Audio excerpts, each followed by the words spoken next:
بسم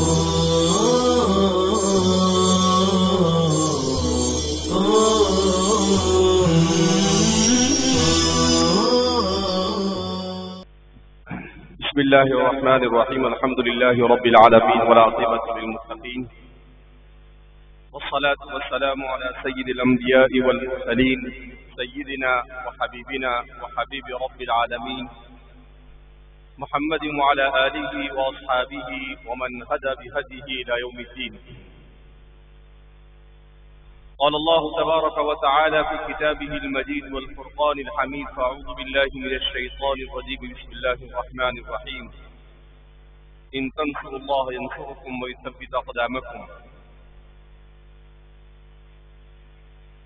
عزیز طلبہ،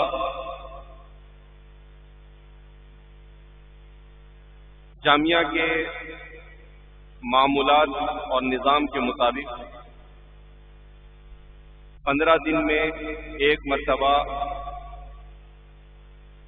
جمعہ کے دن عشاء کے بعد جامعہ کے اساتذہ میں سے کوئی ایک حالات حاضرہ سے متعلق، دعوت و تبلیغ سے متعلق اور مختلف موضوعات پر آپ کے سامنے ہر 15 دن میں ایک بیان ہوگا، جس کا سلسلہ آج سے شروع ہو رہا ہے۔ قرآن کریم میں اللہ رب العزت ارشاد فرماتے ہیں: وَذَكِّرْ فَإِنَّ الذِّكْرَىٰ تَنفَعُ الْمُؤْمِنِينَ، کہ نصیحت کیجیے، نصیحت یہ مؤمن کے لیے نفع بخش ہوتی ہے۔ اللہ رب العزت نے مدارس اسلامیہ کی صورت میں بر صغیر میں اسلام کو زندہ رکھنے کا سب سے بڑا اور سب سے بنیادی سلسلہ شروع کیا۔ یہ مدارس جس سے میں اور آپ ہم منسلک ہیں، اسباب ظاہریہ کے درجے میں، اگر ان مدارس کے سلسلے کو شروع نہ کیا گیا ہوتا تو جیسے افریقہ میں تقریباً پچھلے 200 سے 250 سال میں 30% سے زیادہ مسلمان ارتداد کا شکار، کتنا؟ 30% زیادہ، جن کی تعداد کروڑوں میں ارتداد کا شکار ہوئے۔ پورا کے پورا ملک یہ نصرانیت میں تبدیل ہو گیا۔ میں گیا ہوں افریقہ کے ایک ملک میں جس کو موزمبک کہا جاتا ہے۔ جب میں نے اس کی تاریخ کا جائزہ لینا شروع کیا تو پتا چلا کہ وہ موزمبک نہیں ہے، وہ موسیٰ بیگ ہے، کہ کسی مسلمان کی طرف منسوب کرتے ہوئے وہ پورا ملک مسلمانوں کا تھا، لیکن آج وہاں مسلمان 25 سے 30%، یعنی 70% لوگ ارتداد کا شکار۔ تو اس سے اندازہ ہوتا ہے کہ اللہ رب العزت نے ہم ہندوستان اور بر صغیر کے مسلمانوں کے ساتھ اپنا خصوصی فضل کیا کہ جیسے انگریز ہمارے یہاں آئے ایسے ہی انگریز وہاں بھی گئے۔ جیسے انگریزوں نے وہاں پر محنت کی اور ان لوگوں کو ان کے اسکول بنا کر، ہسپتال بنا کر اور NGOs کے ذریعے سے اسلام سے خارج کر کر نصرانیت میں داخل کیا، بالکل یہی پورا سسٹم انہوں نے ہندوستان میں بھی شروع کیا۔ اور 1601 میں واسکو ڈی گاما یہ ہندوستان میں آیا۔ 100 سال تک انہوں نے مسلمان بادشاہوں کی چاپلوسیاں کی، اور پھر اس کے بعد آہستہ آہستہ وہ سسٹم میں داخل ہوئے، مسلمانوں کو آپس میں لڑوایا، اور 1741 اور 43 میں سب سے پہلی جنگ ہندوستان میں لڑی گئی، جس کو وردی علی خان نے لڑی، مگر چونکہ اس ملک میں زعفرانی تحریک مسلمانوں کی حقیقی تاریخ کو مٹا دی جا رہی ہے۔ ہم لوگ 1857 سے آزادی کو شمار کرتے ہیں، جبکہ آزادی کی جنگ کا آغاز مسلمان بادشاہوں میں وردی علی خان نے اور اس کے بعد شجاع الدولہ نے 1743 سے 1757 تک 15 سال تک انگریزوں سے لڑے اور انگریزوں کو شکست دی گئی مقامات پر، مگر ہمارے ہی کچھ غداروں کی وجہ سے انہیں شکست سے دوچار ہونا پڑا۔ پھر اس کے بعد حیدر علی خان اور ٹیپو سلطان نے محنتیں کی۔ 1799 میں ٹیپو سلطان شہید ہو گئے۔ اس دن انگریزوں نے کہا کہ آج ہندوستان ہمارا۔ وہ ٹیپو سلطان کتنے عظیم انسان تھے کہ آج کی نیوز، آج کی کرنٹ نیوز، کہ ٹیپو سلطان جس تلوار کو یوز کرتے تھے یورپ میں اس کا نیلام ہوا تو وہ تلوار 140 کروڑ میں بکی۔ کتنے کروڑ میں؟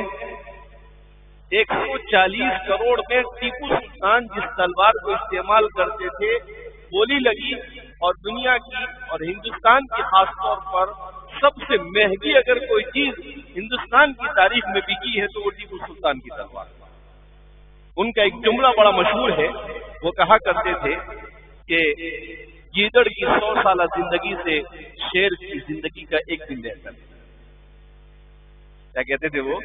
گیدڑ کی 100 سالہ زندگی سے شیر کا ایک دن بہتر ہے۔ کیوں؟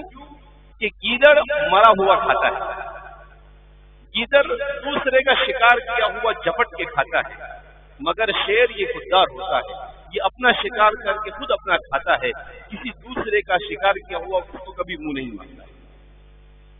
تو یہ جملہ تھا ان کا۔